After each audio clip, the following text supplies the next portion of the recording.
एक बार फिर से स्वागत है आप सभी का मेरे YouTube channel CGR study IQ में।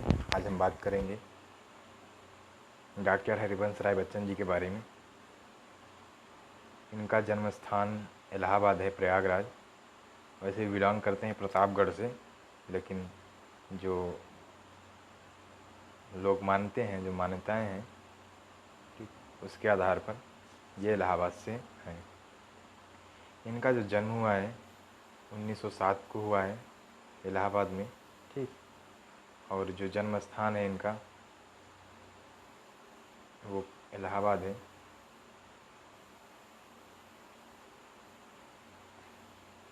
और इनकी मृत्यु जो हुई है वो हुई है 2003 में बम्बई में, ठीक। ये चीज़ें हैं।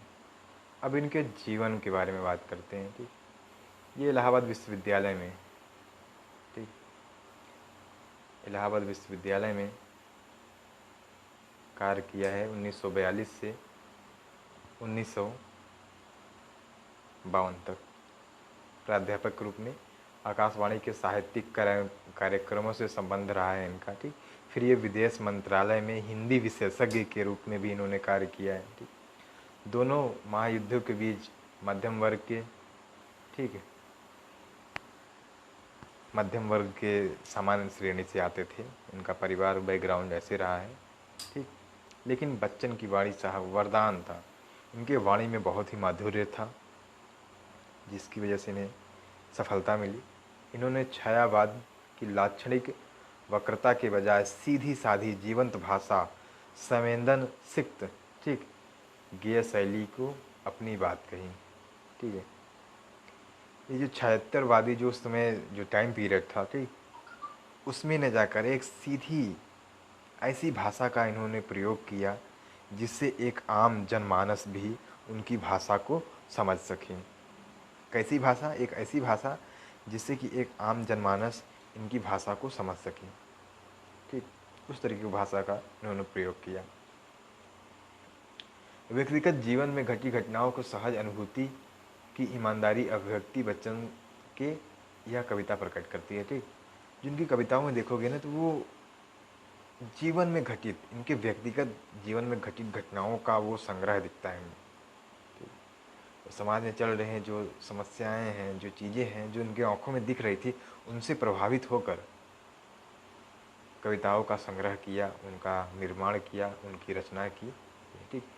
यह विशेषता हिंदी काव्य संसार में उनकी विलक्षण लोकप्रियता का मूल आधार है, ठीक। यही कारण है जो उनका सरल भाषा था, वो समाज के उस समय की घटनाओं से ही वो कविताओं का निर्माण कर दे रहे थे, ठीक। हर समस्याओं का कविता के माध्यम से लोगों तक अपनी बात पहुंचा रहे थे, अपने विचारों को पहुंचा रहे थे।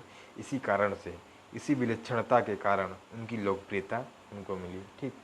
उन्हें क्या कहा था? मध्य युगीन फारस के कवि उमर खयाम, ठीक है, का मस्ताना पनबंस हरिवंश राय बच्चन के प्रारंभिक कविताओं का विशेषकर मधुशाला में एक अद्भुत अर्थ विस्तार पाता है, ठीक।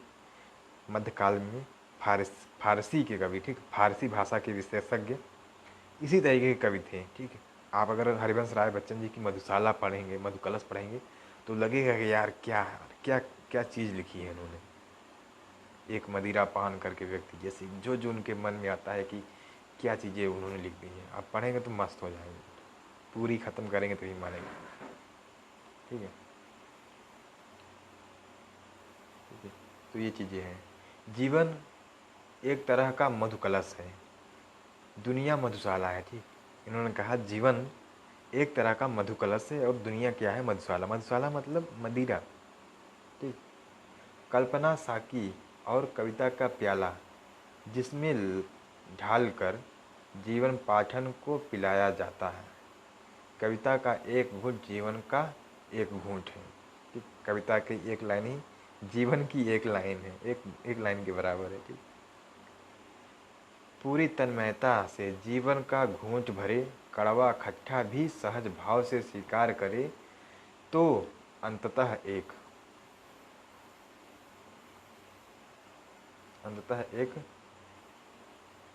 सूफियाना सी बेख्याली मन पर छाई, सूफियाना, बेख्याली, मन पर छाई, एक के बहाने सारी दुनिया से इश्क हो जाए, ठीक, एक के बहाने सारी दुनिया से इश्क हो जाए।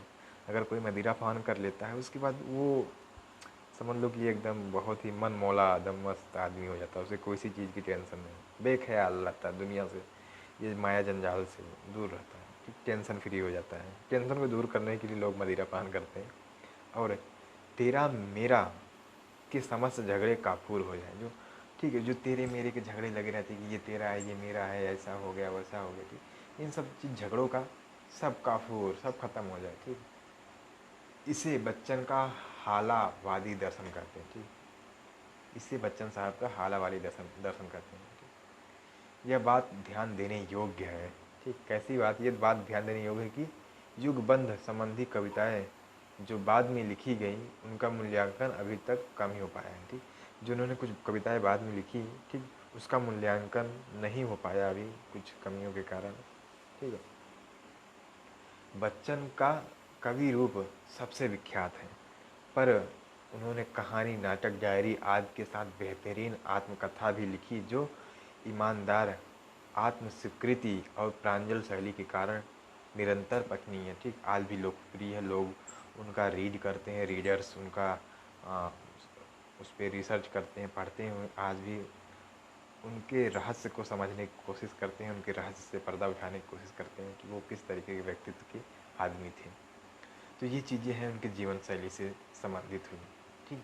अब बात करते हैं इनकी कृतियों के बारे में, ठीक। आपको पता चलेगा कि हरिवंश राय बच्चन साहब एकदम सीधे साधे व्यक्ति थे, सीधी भाषा में लिखने वाले व्यक्ति थे।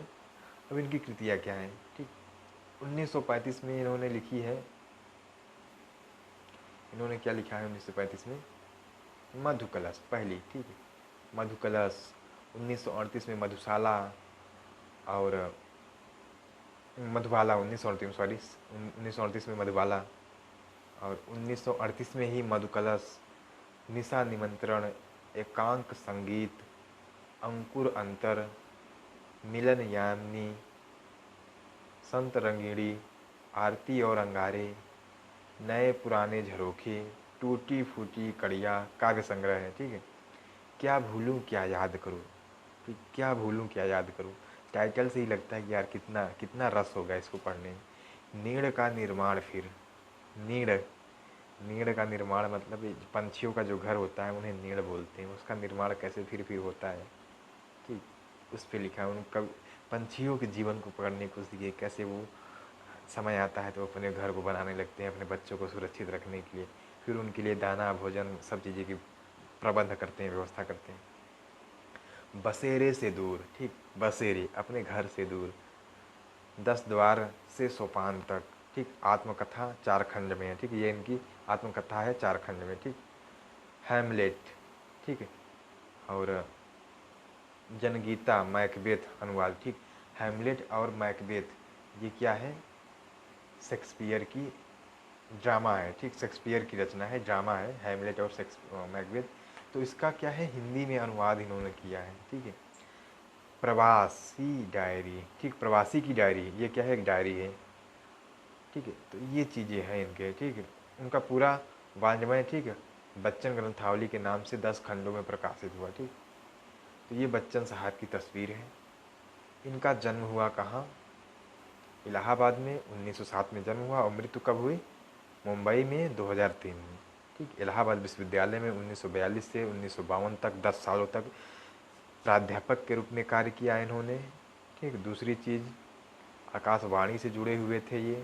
तीसरी चीज़, मंत्रालय में, भारत मंत्रालय, भारत सरकार के मंत्रालय में हिंदी विशेषज्ञ के रूप में इन्होंने कार्य किया। और उनके साथ साथ ये इनकी रचनाएं हैं, ठीक, काफ़ी अच्छा व्यक्तित्व था इनका।